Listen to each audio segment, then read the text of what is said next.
નમસ્કાર વિદ્યાર્થીની બહેનો, શુભ પ્રભાત। આજે આપણે તમારા પાઠ્યપુસ્તકમાં જે છઠ્ઠો લેસન છે લોહીની સગાઈ, એ લેસન ઉપર આપણે વાત કરવી છે। લોહીની સગાઈ જેના લેખક છે ઈશ્વર મોતીભાઈ પટેલ અને એમનું જન્મ વતન એ પેટલાદ તાલુકાનું પેટલી ગામ અને એના ઉપરથી જ એ સરનેમની પેટલીકર કરેલી છે એમ કહી શકાય। અહીંયા લોહીની સગાઈ જે પાઠનો સાહિત્ય પ્રકાર છે એ નવલિકા, જેને આપણે ટૂંકી વાર્તા પણ કહી શકીએ છીએ। એ ટૂંકી વાર્તા, નવલિકા એ ટૂંકી વાર્તા। એમના સર્જન વિશે થોડીક વાત કરીએ તો એમણે જન્મથી બહુ સરસ આપણી નવલકથા જેમની છે ચંદા અને ભીમો, એના પાત્રો બહુ વાંચવા લાયક એ નવલકથા છે। પાતાળકુવો, ધરતીનો અવતાર, કંકુ અને કન્યા, તરણાવતે ડુંગર, યુગના ધાન, ઋણાનુબંધ, આ બધી સારી નવલકથાઓ છે, સમય મેળે વાંચવા જેવી છે। એ ઉપરાંત એમણે પારસમણી, ચિલગારી, આકાશગંગા અને આપણે જેને અત્યારે ચર્ચા લઈને બેઠા છે એ લોહીની સગાઈ, એ તમારે એક પ્રશ્ન પરીક્ષામાં એવો પણ પૂછાતો હોય કે લોહીની સગાઈ કૃતિ કયા પુસ્તકમાંથી લેવામાં આવેલ છે, કે કવિના કે લેખકનું કયું પુસ્તક છે? તો લોહીની સગાઈ એમનું મૂળ એક પુસ્તકનું નામ છે, એની નવલિકાનો સંગ્રહ છે, ટૂંકી વાર્તાઓનો સંગ્રહ છે। આ બધા એમના બહુ જાણીતા, બહુ પ્રસિદ્ધ થયેલા નવલિકા સંગ્રહો છે। આ ઉપરાંત પણ બીજી નવલિકાના સંગ્રહો પણ છે, પણ મેં મહત્વના કેટલાકનો તમારી સામે તમારી કક્ષા પ્રમાણે નામો ઉલ્લેખ કર્યો છે।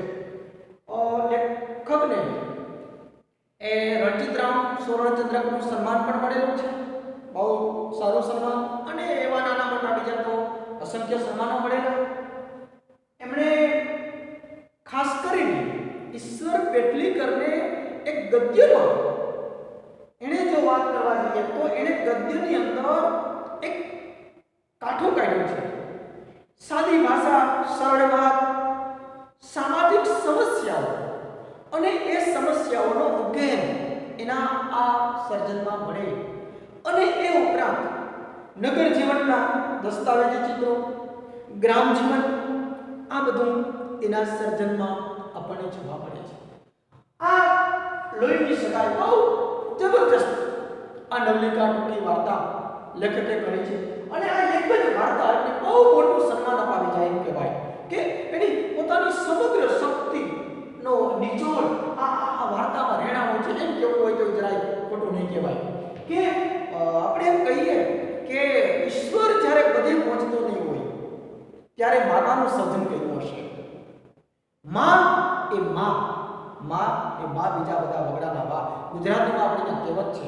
આપણે નિબંધ પણ મેં તમને શરૂઆતમાં માતૃપ્રેમ ઉપર સમજાવ્યો છે કે એ માતાનો પ્રેમ, માતૃદેવો ભવ, આપણે ત્યાં એમ કહેવાય પરંપરા ચાલી આવે છે યુગોથી, માતૃદેવો ભવ, પિતૃદેવો ભવ, ગુરુદેવો ભવ, અતિથિ દેવો ભવ। પણ આપણે માતૃદેવો ભવના સંદર્ભમાં પાઠની એ ચર્ચવો છે કે માતા ખરેખર દેવ છે, ઈશ્વર છે, અને એ એની અદ્ભુત તાકાતનો અહીંયા એક અમૃત કાકીનો જે લેખકે પાત્ર લીધો છે, સારી એ નવલિકામાં એક નાયક છે અમૃત કાકી। પહેલેથી છેલ્લા સુધી અમૃત કાકીનું પાત્ર આપણને આમ વિચારતા કરી મૂકે કે એક બાળકમાં આ વસ્તુ આવવી જોઈએ કે મા પ્રત્યેની આપણી સંવેદના, માને આપણા પ્રત્યેની સંવેદના અને સંતાન પ્રત્યેની સંવેદના આમાં જગ જાહેર કરી છે। ભલે એ બાળક લૂલું હોય, નબળું હોય, અંધ હોય, કોઈ પણ વિકલાંગતા હોય, પણ માને મન એ બાળક એના માટે તો હીરો જ છે। અને અહીંયા જે અમૃત કાકીનું એક સંતાન જે જન્મથી એ બેરી અને મૂંગી છે, પાગલ છે ટૂંકમાં, એને એ મંગુ એની આખી વાત અમૃત કાકીને કુલ 4 સંતાન હતા। તમને આવો પ્રશ્ન પણ આવે છે બે દીકરા અને બે દીકરી. એમાં અમૃત કાકીને એ નાની દીકરી જે મંગુ છે એ જન્મથી ગાંડી અને પાગલ હોય છે. એ જ ગાંડી દીકરી એને હીરાની જેમ એટલે શબ્દો વાપરા એને હીરાની જેમ એ સાચવે છે, જતન કરે છે. અને દીકરી એ કમો તો એને કઈ પણ દે છે, સંભળાવી પણ દે છે. અને જ્યારે જ્યારે લોકો એને ગાંડી એ મંગુને એ પોતાની દીકરીને એ દવાખાનામાં મૂકવાની જ્યારે વાત કરે છે ત્યારે અમૃત કાકી એને બહુ સરસ એ જવાબ આપે છે કે હું માં થઈને એને મૂકવા જાઉં, મૂંગા ઢોરને એ પાંજરાપોળમાં મૂકવા જેવી વાત કરી. ટૂંકમાં અલંકારમાં વાપર્યો છે. મૂંગા ઢોરને એ દવાખાનાને એ પાંજરાપોળની ઉપમા આપે છે કે જો માં થઈને મૂકવા જાઉં તો મૂંગા ઢોરને પાંજરાપોળમાં મૂકવા જેવી વાત છે. અને એ આખું અમૃત કાકીનું આખું મનોમંથન અહીંયા એ બતાવ્યું છે કે એ એક પ્રશ્ન એવો પણ બને છે કે અમૃત કાકીનું સમગ્ર માતૃત્વ એ મંગુ ઉપર અભિષેક કરતો. ટૂંકમાં એમ પૂછાય કે સારી એ નવલિકાની અંદર અમૃત કાકીનું પાત્ર લેવામાં એક પ્રશ્નમાં બધું આવી જાય. આખું નવલિકાનું સાર તમને આવી જાય છે. અમૃત કાકી મંગુ માટે છે એને બે દીકરા અને બે દીકરીઓ હતા. એના છોકરાઓના એ બીજા નોકરી કરે છે એ ત્યાંથી આવે એના ઘરે ત્યારે એના દીકરાના સંતાનોને એ રમાડવા કે તેડવા એ બધા કરતા એ પોતાની દીકરી ગાંડી મંગુમાં જ એ સમગ્ર માતૃત્વનો જાણીને અભિષેક કરતો. અને વહુઓ તો એને સંભળાવી પણ દે છે કે ઘરાક પદના થઈને એ જાણે કે એ પોતાને એક ગાંડી મંગુને એ હીરોને એ જાણે અડગી નથી કરતા અને એના પણ દીકરાઓ એની બહુ તપાસ નથી કરતા. માં છે એ સમગ્ર માતૃત્વ એનું એ મંગુ ઉપર અભિષેક કરી દીધું. એને બહુ એને દવાખાના માટે એને મૂકવા માટે ને દવાખાનાનું તો એને પહેલેથી વિરોધ હતો કે દવાખાને માથે એને મૂકવું. અને એને એની આંખમાં એને વાત કરીએ ત્યારે એને જળજળી આવી જતા હતા, એને દુઃખ થતું હતું. અને કોઈ સંજોગોમાં દવાખાને મૂકવા તૈયાર નહોતા થતા. પણ એવું બન્યું કે એક વખત એના જ ગામની એક કન્યા વિદ્યાલયમાં ભણતી છોકરી એ કુસુમ એ પણ મંગુની જેમ જ એને પણ એ ગાંડી થઈ ગઈ, ઝાડો પેશાબનું ભાન નહીં. અને એ ધીમે ધીમે એને દવાખાનામાં દાખલ કરવામાં આવી. ધીમે ધીમે એમાં સુધારો થયો. આ બધા જાણકારી મળી અમૃત કાકીને. અને અમૃત કાકીને પછી બીજા બધા સલાહ માટે આપવા કે ભાઈ એને ઘણું બધું સારું થયું છે અને તમે પણ મંગુને દવાખાને મૂકો, એને સારું થઈ જશે. પણ અમૃત કાકી તૈયાર થતા નહોતા. એ પહેલા દવાખાને મૂકવાની વાત આવે એ પહેલા પણ એનો એક ઘટનાક્રમ એવો બતાવ્યો કે અમૃત કાકી ને ઘણા લોકો ઈગ વેચવા વાળો નીકળે, શિલાજીત વેચવા વાળો નીકળે, એ વણ ભાગે એ અમૃત કાકીને સલાહ આપે કે તમે આ ઉપાય કરો, આ ઉપાય કરો. અને વૈદો અને કૌશળિયા આવી એક અમૃત કાકીને વણ ભાગે સલાહની આપીએ વણઝાર ચાલે. એમાં એક પ્રશ્ન બને 2-3 વાક્ય વાળો કે માગસર મહિનો અમૃત કાકીનો આરાધ્ય દેવ થવો બને. શા માટે? તો એનો જવાબ એમ થાય કે માગસર મહિનામાં એક જ્યોતિષી, એક કોઈ તાંત્રિક જ્યોતિષ, એણે એમ કહ્યું કે મંગુને એ માગસર મહિનામાં એની ગ્રહ દશા બદલાય છે અને એટલે મંગુને સારું થઈ જશે, બિલકુલ એને સારું થઈ જશે એવો એક આશાવાદ એમને આપ્યો. અને ત્યારથી માગસર મહિનાનો તો ચાર છે પણ ત્યારથી અમૃત કાકી એના સપનામાં ખોવાઈ જાય છે. આસ માગસર મહિનો ક્યારે આવે, મારી દીકરીને ક્યારે સારું થઈ જાય. અને એના સપનામાં અને જાણે કે સાજી થઈ ગઈ હોય એમ એના સપનામાં ખોવાઈ જાય કે રૂપ તો કોઈનું કેવું સરસ છે, જોતા જ મૃત્યો એ હા પાડી દે એવું છે. અને કમુને પણ એ 13મે વર્ષે પરણાવેલી અને આને પણ લોકો એવા હશે તો એ 12 વર્ષ પૂરા થઈ જાય, 13મા વર્ષમાં સારું થઈ જાય, એને પણ સારો મૃત્યુ મળશે. સારી ઘેર પરણાવવાના એક મા કરી એ માને એને કોડ ઉભરાય છે એની સપનાની દુનિયામાં રાખવા માટે છે. એક માનવ સમગ્ર વ્યક્તિત્વ, એનું વાત્સલ્યનું ઝરણું એની પરાકાષ્ઠા બતાવે. અને આ માગસર મહિનો આવી પણ ગયો અને ચાલ્યો પણ ગયો. પણ મંગુને સારું થયું નહીં અને એના ઉપાયો ચાલુ રાખે છે. પછી કન્યા વિદ્યાલય વાળી પેલી છોકરીને જે સારું થઈ ગયું એટલે એ ઘરે ત્યાંથી સારું થઈ સારવાર લઈ અને ઘરે આવે છે. એમાં એને મળવા જવામાં સૌથી પહેલા એ અમૃતા છે.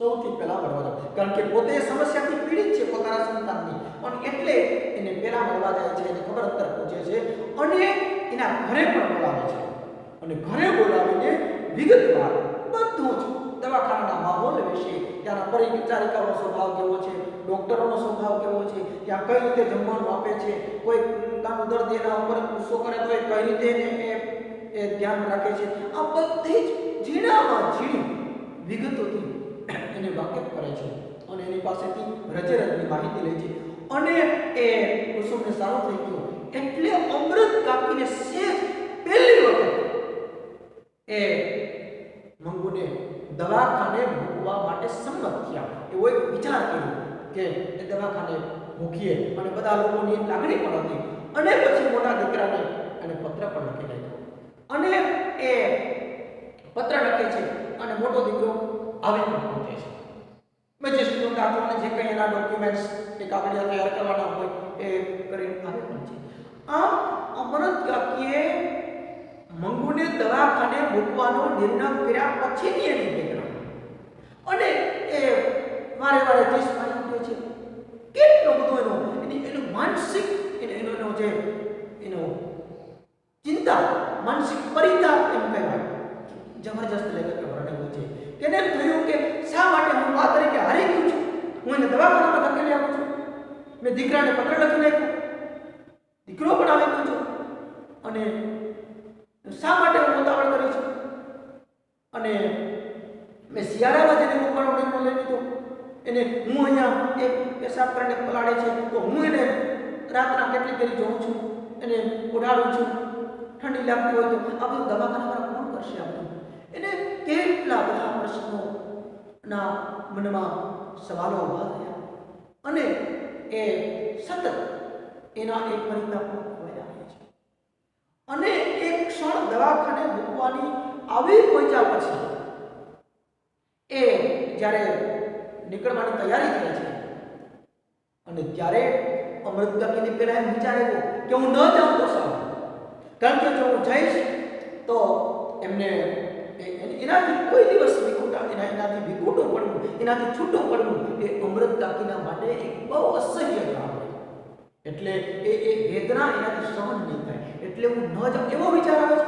બીજી બાજુ એને એવો પણ વિચાર આવે છે કે જો હું જાઉં તો હું ત્યાં બધું જોઈ લઉં, ત્યાં બધી ભલામણો કરી દઉં કે હું હોસ્પિટલ છે, આ બધા જ મનમાં વિચારો આવે છે અને એ દવાખાનામાં જુદી જુદી ભલામણો કરે છે કે ભાઈ એને જાડો પેશાબનું ભાન નથી રહેતું, રાત્રે પેશાબ કરીને એ પલાળે છે તો એ પરિચારિકાઓને જવાબ આપે છે કે અમે એની બરાબર દરકાર કરીએ છીએ, અમે વારે વારે એની તપાસ કરીએ છીએ અને એને ઉઠાડીએ છીએ, એને ઊંઘ ના આવે તો એને ગોળી પણ આપીએ છીએ, એને દહીં ભાવે છે તો 2-3 દિન જો શક્ય ન બને તો 2-3 દિવસે એને દહીં આપજો અને એનો વધારાનો ચાર્જ મારે જો તમને એ આપી દેશું અને એની સેવા કરનારને અમે રાજી પણ કરી દેશું. આમ આખી જ ઘણી બધી એની ભલામણો છે, એ આખી ભલામણ કરે છે અને એવો પણ એક પ્રશ્ન બને છે કે અમૃત કાકીએ દીકરી મંગુ માટે કરેલી ભલામણો આખો પાઠની અંદર વિગતવાર એ છે એટલે આમ જુદી જુદી ભલામણો કરે છે અને લેખકની ખૂબી તમે જો કે એ દવાખાનામાં મૂકવા ગયા ત્યારે એ બધો જ માહોલ જોઈ રહ્યા હતા, નર્સ કરે છે, જીણું જીણું એક મૂલ્યાંકન કરે છે.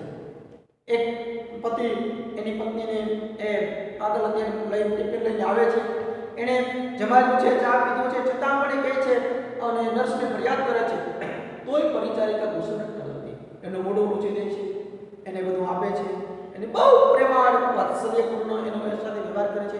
અમૃત કાકી આપણે જોઈ છે, મળવાનો સમય હતો, બધા હોલની અંદર બેઠા હતા મુલાકાતીઓ અને આમ અને એક એક ભલામણો કર્યા પછી અમૃત કાકીએ મંગુને જે વોર્ડમાં દાખલ કરવાની હતી એ વોર્ડના એમાં કહ્યું જોવા જવાની ઈચ્છા વ્યક્ત કરી કે ત્યાં અંદર શું છે, પણ ત્યાં પણ વિચારે કે આ કહે છે કે ભાઈ અંદર જવા દેવાનો કાયદો નથી.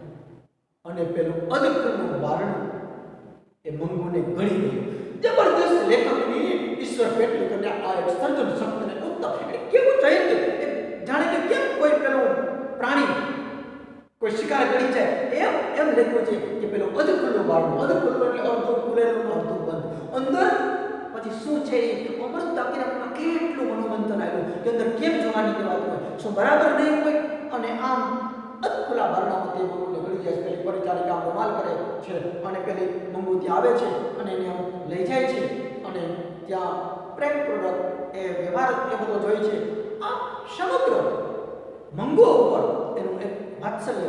અને ટ્રેનમાં જ્યારે ગયા ત્યારે પણ પેલા પેસેન્જરોને માટે મજાનો ખોરાક બની ગયો કે તમે માટીને નર્સરી મૂકો અને એનાથી મુસ્કો ભરાઈ જાય છે કે આજે દીકરો ભેગો છે, નહીંતર પાછા પડી જાય. કેટલી પરાકાષ્ઠાને આખી વાત કરી છે. એટલે આમ અમૃત કાપીનું એ સમગ્ર માતૃત્વ એ મંગુ ઉપર અભિષેક કરે છે અને દવાખાનામાં ભલામણ કરી. અને એક પ્રશ્ન એવો પણ પૂછાય કે અમૃત કાપીની મોટી દીકરીએ એ અમૃત કાપીને શું સંભળાવી દીધું? એને સંભળાવી દીધું કે તું કાયમી બેસવાની નથી માં, તું અને 12 વર્ષની દીકરીને એટલું જાણો પેશાબ તો ભાન હોય જ, એને જરાક એ ન ભૂલ કરે તો એને એ કઈ બેરી નથી એમ પણ કહે છે. એટલે એ પાગલ છે પણ એને ઝાપટ મારીને પણ એ જરાક શીખવાડાય. અને આમ એ આવી રીતે મોટી દીકરી પણ માને સંભળાવી દે છે, પણ માં એ કાંઈ બહુ એને કહેતા નથી. આમ એક મા તરીકેનું એનું જે વાત્સલ્ય જે છે, મા પ્રત્યેની જે લાગણી છે એ સુંદર રીતે આમાં વ્યક્ત કરી છે. અને આમ જુદી જુદી ભલામણો કરે છે. મૂકીને આવ્યા પછીની અમૃત કાકીની જે મનોવ્યથા છે, એનું મનોમંથન છે અને એ જબરજસ્ત એને એક નવલિકાનો અંત ટૂંકમાં છે. એ નવલિકાનો અંત બહુ દુઃખદ બતાવ્યો છે. દીકરાને પણ એમ થયું એ દવાખાનામાં એ પહેલી વાર આવું દ્રશ્ય થયું કે ડોક્ટર અને નર્સની આંખમાં પણ ધરજણી આવી જાય. આનો જે વિલાપ હતો એક દીકરીને ક્યારેય એને મૂકેલી નહીં, એનાથી અડગી અને આજે એને છૂટી એ મૂકી દેવી પડે છે અને મૂકીને આવવું પડે છે.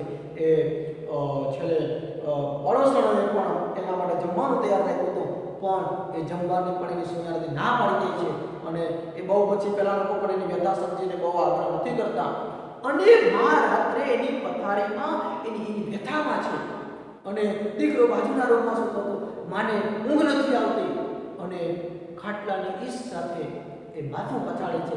દીકરાને એમ થયું કે હું માને મારો નિર્ણય સવારે જાહેર કરીશ કે મા તમે ચિંતા કરો, હું એને આજીવન પાડીશ, એને ઉછેરીશ, એને મોટી કરીશ, એનું મારી જવાબદારી મારે શરીર છે એમ દીકરો એને હિંમત આપવાનો છે સવારે. પણ એ પહેલા માનું એ દીકરીને દવાખાનામાં મૂક્યા પછીનો એનો મનોમંથન જબરજસ્ત પરાકાષ્ઠા ઉપર લઈને મૂકી દીધો. અને એ માને રાત આખી ઊંઘ નથી આવતી અને કેટલા મનમાં કે હું હારી ગઈ, હું થાકી ગઈ, હું માથીને મૂકી આવી, ત્યાં કોણ દરકાર કરતું હશે, મંગુને ઊંઘ આવી હશે કે નહીં, એને જમવાનું ખાધું હશે કે નહીં. એ કેટલા બધા વિચારોના એક મંગળમાં એક વિચારોના ઝંઝાવાતને ખોવાઈ જાય છે અને ખાટલાની ઈસ સાથે એ માથું પડે છે. અને વહેલી સવારે 5 વાગ્યામાં તાજો મારી મંગુ. અને આમ એ ટૂંકમાં લેખકે છેલ્લે એ પોતે મંગુની નાદમાં લેખકે એમ કીધું કે વટલાઈ ગયા, મંગુની નાદમાં વટલાઈ ગયા. એટલે માતૃત્વની એક માતૃ વાત્સલ્યની પરાકાષ્ઠા લેખકે બતાવી છે કે સમગ્ર એનું માતૃત્વ, એનું વાત્સલ્યનું ઝરણું કે એક મા એક પોતાની ગાંડી દીકરીની સેવા શુશ્રૂષા એની સારવાર કરવામાં ખુદ પોતે એની નાદમાં વટલાઈ ગયા. એટલે પોતે ગાંડા થઈ ગયા, પોતે પાગલ થઈ ગયા. એમ આમ નવલિકાનું આમ દુઃખદ છે. પણ આપણે સમજવાનું એ પણ છે કે મા એ મા છે, બીજા બધા વગડાના હતા. અને માના ગુણમાંથી આપણે ક્યારેય મુક્ત નથી થઈ શકતા. જનનીની જોડ સખી નહીં જડેલી હોય, માને કોઈ સરખામણી કોઈ સાથે ન કરી શકાય. એમ અહીંયા સારી નવલિકાની અંદર ટૂંકી વાર્તામાં ઈશ્વર પેટલી કરી એક અદ્ભુત સર્જન શક્તિનો આપણને એક પાત્રને એ ખાસ કરીને એણે ઉસાવ્યું છે. અને અમૃત કાપીનો પાત્ર એ સૌથી વધારે અગત્યનો પ્રશ્ન છે. આ પ્રશ્ન બરાબર તૈયાર કરજો. આ નવલિકાને એકવાર વ્યવસ્થિત વાંચો, સમજાઈ જશે. આ વિડીયાને બરાબર સમજો. મેં મહત્વના મુદ્દાઓ સાથે આખો સાર તમારી સામે, આખી નવલિકાનો સાર તમારી સામે મૂકવાની કોશિશ કરી છે. અને આવતીકાલે બધા પીડીએફ ફાઇલમાં સ્વાધ્યાયના પ્રશ્નો, એમાં ખાસ કરીને અમૃત કાકીનું જે પાત્રાયતન છે તેનું સમગ્ર માતૃત્વ નંગ ઉપર અભિષેક કરતું એ વધારે અગત્યનું છે, પરીક્ષામાં પૂછી શકાય છે. અને લોહીની સગાઈ નવલિકાનો અંત એ પણ છે. અને નંગુ માટે કરેલી ભલામણો આ પણ આમાં બહુ અગત્યની આ નવલિકા છે. અને બહુ સારામાં સારી આ ઈશ્વર પેટલીકરની રચના છે. એક ટૂંકી વાર્તા છે અને એક ચક્કર મૂકી જાય છે વાચક, પછી શું થયું છે અને આ જ ટૂંકી વાર્તા. એટલે આમ બરાબર વ્યવસ્થિત શાંતિથી આ તમારી ટેક્સ્ટ બુકમાં ઘરે બધાને મળી ગયેલી છે. તો ટેક્સ્ટ બુકને બરાબર છઠ્ઠો લેસન વાંચો, ટૂંકી વાર્તા લોહીની સગાઈ, અને બરાબર સમજો. અને સ્વાધ્યાયના પ્રશ્નો આવતીકાલે બધા એક સાથે પીડીએફ ફાઇલમાં મૂકશું. આભાર. અસ્તુ. જય હિન્દ.